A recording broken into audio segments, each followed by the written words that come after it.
Olmedo López prende nuevamente el ventilador. Se filtra carta dirigida a la Corte Suprema de Justicia, donde responsabiliza a Petro por afirmaciones en sus alocuciones presidenciales en el caso de la UNGRET. La Corte Suprema de Justicia ya tiene un acuerdo con él, un acuerdo muy serio, porque parece ser que la información que tiene todas las pruebas contundentes que involucran a exministros, a ministros y al mismo innombrable. Por eso Petro se ha dedicado a desprestigiarlo. Y lo que más enfureció a Olmedo es que lo llamó traidor de la izquierda. Mi nombre fue mencionado en una locución presidencial realizada desde la Casa de Nariño en la cual se me tildó públicamente de traidor de la izquierda, lo cual además de constituir una grave estigmatización pública equivale a poner precio a mi cabeza. El señor presidente de la República y altos funcionarios del gobierno nacional han hecho referencia a mi caso, emitiendo juicios de valor que agravan el riesgo en el que me encuentro. Esta exposición mediática irresponsable ha repercutido directamente en mi seguridad y la de mi familia, amigos y personas cercanas. En este momento se encuentra ante la Corte Suprema de Justicia declarando Olmedo López en el radicado contra el ministro de Hacienda y los 5 congresistas. Esto por la aparente entrega de contratos para favorecer todas las reformas del gobierno de Gustavo Petro. Igualmente ha reiterado Olmedo López que a pesar de las amenazas, que a pesar de este tipo de señalamientos que vienen de varios funcionarios del alto gobierno, sigue declarando hasta llegar a la verdad. La carta de Olmedo López, que se filtró a la opinión pública, no se limitó a denunciar estigmatización. En ella, el exfuncionario reveló que tiene un acuerdo con la Fiscalía General de la Nación, un principio de oportunidad aprobado por un juez que lo convierte en testigo clave y colaborador eficaz de la justicia. Dicho de otro modo, López ya no juega del lado del silencio, ahora juega del lado de las pruebas. Y esas pruebas apuntan directamente a ministros del gabinete y a congresistas del pacto histórico. Sí, lo que era un rumor se convirtió en un hecho. Olmedo López se comprometió a entregar información sobre Ricardo Bonilla, ministro de Hacienda, y Luis Fernando Velasco, ministro del Interior, entre otros nombres de peso dentro del círculo de Petro. Pero no solo eso, también revelará datos sobre congresistas que en 2022 integraron la Comisión de Crédito Público, clave en la aprobación de multimillonarias partidas presupuestales. Con esto, el escándalo de los carrotanques se conecta con las más altas esferas del poder. El problema para Petro no es solo la acusación directa de un exfuncionario, sino que esa acusación ahora tiene el respaldo de un acuerdo judicial. López no está hablando en caliente, está hablando con la protección de un principio de oportunidad que le garantiza beneficios a cambio de su colaboración. Esto significa que todo lo que diga debe estar respaldado con pruebas contundentes, porque de eso depende su propia libertad. Y aquí surge otra pregunta clave. Si Olmedo López es, como insiste Petro, un ladrón confeso, ¿por qué la Fiscalía y un juez de la República le concedieron la figura de testigo clave? La respuesta es obvia, porque lo que sabe y lo que puede probar pesa mucho más que su propio delito. En pocas palabras, si la justicia lo respalda, es porque hay evidencia de que los tentáculos de la corrupción llegan hasta las sillas más altas del poder.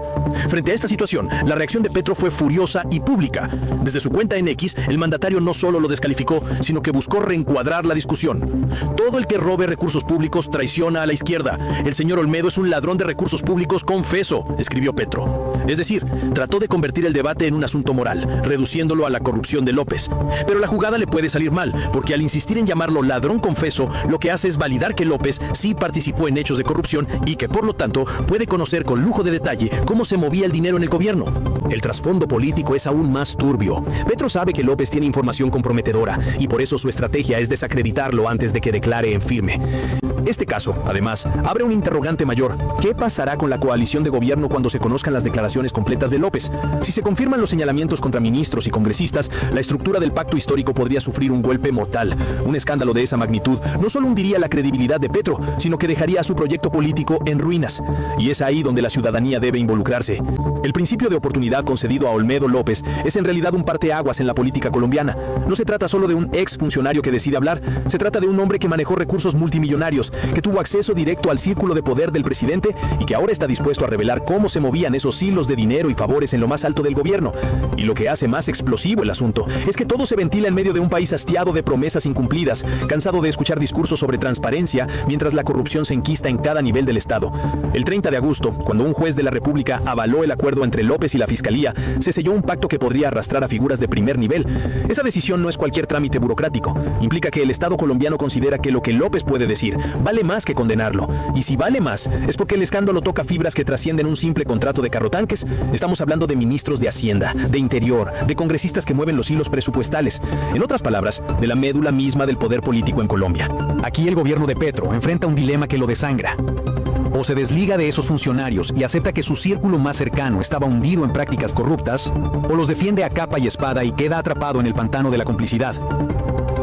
Ambas rutas lo conducen al mismo precipicio, la pérdida de legitimidad. Porque si López es un ladrón, ¿quién lo nombró y le entregó semejante chequera para manejar? La designación de López no fue un error administrativo cualquiera, fue una decisión política. Petro lo puso ahí y ahora pretende lavarse las manos acusándolo de traición. El eco de estas palabras sacude a la opinión pública. No es común que un exfuncionario acuda a la corte para dejar testimonio de que teme por su vida a causa de un presidente en ejercicio. Esto pone al gobierno de Petro en el peor de los escenarios. Aparece como un poder que, en lugar de proteger, persigue, que en lugar de escuchar, señala, que en lugar de gobernar con ética, se defiende atacando.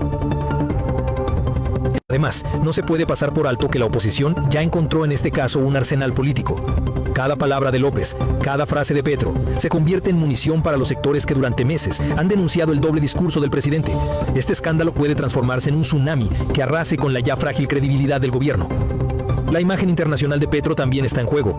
No olvidemos que el presidente ha intentado proyectarse como líder de la izquierda latinoamericana, como figura global de la transición energética y la lucha anticorrupción. Pero mientras Petro da discursos en foros internacionales, en Colombia enfrenta acusaciones de encubrir ministros salpicados por corrupción. Esa incoherencia no pasa desapercibida. Afuera lo observan con lupa, y este caso puede desmoronar la narrativa que tanto ha intentado construir.